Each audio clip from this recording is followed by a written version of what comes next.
Friend, आप सभी का स्वागत है मेरे YouTube चैनल आपको चैनल में। तो दोस्तों, आज के इस नए फ्लैश वीडियो में मैं आप सभी को बताऊंगा कि भारत की कुछ प्रमुख नदियों के नाम और नदियों की पूरी जानकारी इस वीडियो के माध्यम से मैं आप सभी को दूंगा कि हमारे भारत देश के कुछ प्रमुख नदियों की पूरी जानकारी, वो कितनी लंबी है, वो कहां से होकर गुजरती है, इन सभी बातों के बारे में मैं आप सभी को इस वीडियो में बताऊंगा। तो चलिए दोस्तों, वीडियो शुरू करने से पहले अगर आप मेरे चैनल पर नए हैं तो मेरे चैनल को सब्सक्राइब जरूर कर लीजिएगा और बेल आइकन है उस बेल आइकन को प्रेस कर लीजिएगा ताकि मेरे चैनल से जुड़े हुए जितने भी नए वीडियो आए उसका नोटिफिकेशन आप तक सबसे पहले मिल जाए। तो दोस्तों, वीडियो शुरू करते हैं।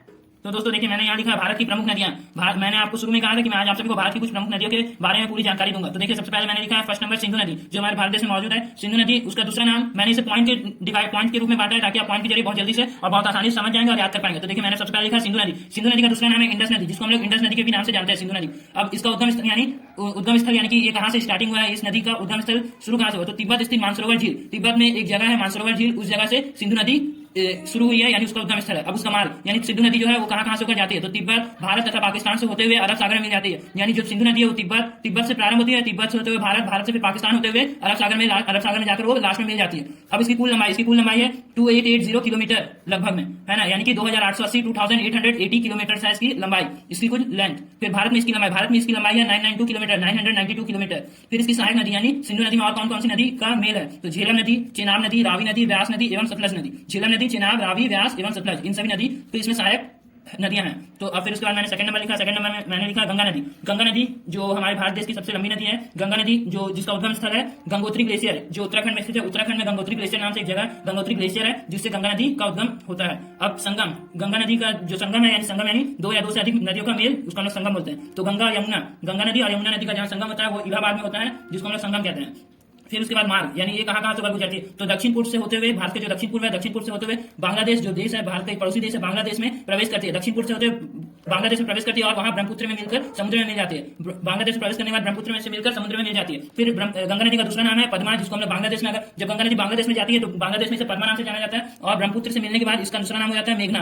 पद्मा नाम होता है जब बांग्लादेश में जाती है बांग्लादेश, उसके बाद जब ये ब्रह्मपुत्र से मिलती है तब इसका नाम हो जाता है मेघना। और इसकी कुल लंबाई है 252 किलोमीटर, यानी 2525 किलोमीटर, यानी कि 2525 किलोमीटर या 2525 किलोमीटर। अब भारत में इसकी कुल लंबाई है 2510 किलोमीटर, यानी 2510 किलोमीटर या 2510 किलोमीटर। अब इसकी सहायक नदी यानी कि गंगा नदी में और कौन कौन सी नदियों का मेल है, इसमें है यमुना, सोन नदी, रामगंगा, फिर घाघरा, कोसी, गंडक इत्यादि और बहुत सारी नदियों का मेल है गंगा नदी में। फिर यमुना नदी भाई है, यमुना नदी इसका उद्गम स्थल है यमुनोत्री ग्लेशियर। जिस तरह से गंगा नदी का था गंगोत्री ग्लेशियर, उसी तरह यमुना नदी का है यमुनोत्री ग्लेशियर, जो उत्तराखंड में। गंगा नदी का भी जो गंगोत्री ग्लेशियर था वो भी उत्तराखंड में था। फिर प्रमुख शहर जो यमुना नदी जो है ये जगह से गुजरती है, इन शहरों से, जैसे दिल्ली, मथुरा, आगरा और बहुत सारे शहर है, इन सभी। इसकी लंबाई है 1375 किलोमीटर, यानी 1375 किलोमीटर या 1375 किलोमीटर या फिर 1375 किलोमीटर। इसका संगम यानी जब दो या दो से अधिक नदी मिलेंगे उसको हम लोग संगम होते हैं। तो इसका संगम होता है इलाहाबाद में गंगा नदी में मिलन से, जब यमुना नदी जो है इलाहाबाद में गंगा नदी से मिल जाती है, जिससे ये संगम हो जाती है।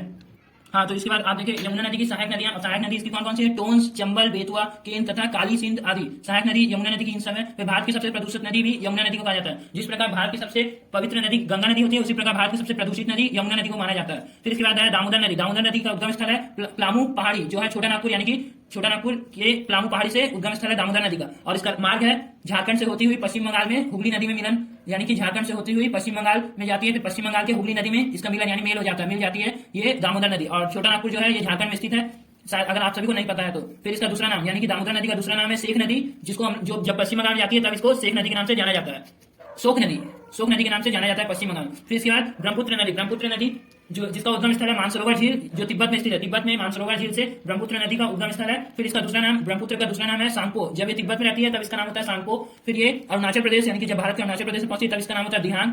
जब ये असम में जाती है, भारत के असम राज्य में, तब इसका नाम ब्रह्मपुत्र नाम है, तो ब्रह्मपुत्र ही रहता है। फिर ये भारत से होते हुए बांग्लादेश में जाती है, यानी जब बांग्लादेश में इसका नाम जमुना हो जाता है। फिर लास्ट में ये गंगा एवं ब्रह्मपुत्र का संगम, यानी जब ये गंगा और ब्रह्मपुत्र में गंगा नदी में जाकर मिल जाती है, कौन, ब्रह्मपुत्र नदी, तब इसका नाम हो जाता है मेघना। जब ये दोनों नदी मिल जाती है तब इसका नाम हो जाता है मेघना। और ब्रह्मपुत्र नदी की कुल लंबाई है 2900 किलोमीटर या 2900 किलोमीटर, जिसको हम लोग बोलेंगे तो 2900 किलोमीटर। और भारत में इसकी टोटल लंबाई है 916 किलोमीटर, यानी कि 916 किलोमीटर, इंग्लिश में अगर बोले तो 916 किलोमीटर।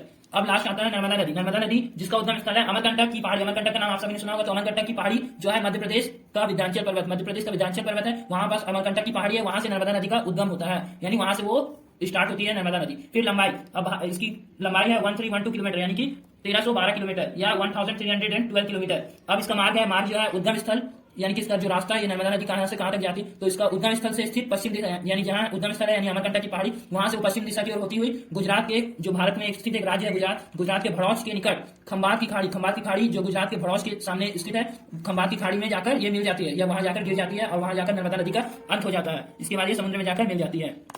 तो दोस्तों आपने देखा कि आज आप सभी को मैंने भारत की कुछ प्रमुख नदियों के बारे में बताया और उस प्रमुख नदियों के बारे में पूरी जानकारी दी। दोस्तों आशा करता हूं आप सभी को मेरा ये वीडियो पसंद आया। वीडियो पसंद आया तो लाइक जरूर करना और वीडियो कैसा लगा कमेंट कर मुझे जरूर बताना। और अगर आप मेरे चैनल पर नए हैं तो मेरे चैनल को सब्सक्राइब जरूर कर लेना और बेल आइकन आएगा उस बेल आइकन को प्रेस कर लेना, ताकि आप सभी को मेरे चैनल से जितने भी नए वीडियो आए उसका नोटिफिकेशन आपको सबसे पहले मिल जाए। और वीडियो अपने दोस्तों अपने रिश्तेदारों के साथ ज्यादा से ज्यादा शेयर करना, क्योंकि आपकी एक शेयर से ही वो इस वीडियो के बारे में वो इस तरीके के बारे में सीख पाएंगे, इस जानकारी को जान पाएंगे। इसलिए आप ज्यादा से ज्यादा शेयर करना ताकि वो भी इस जानकारी को जान पाए। तब तक के लिए गुड बाय, मिलता हूं एक नए वीडियो के साथ।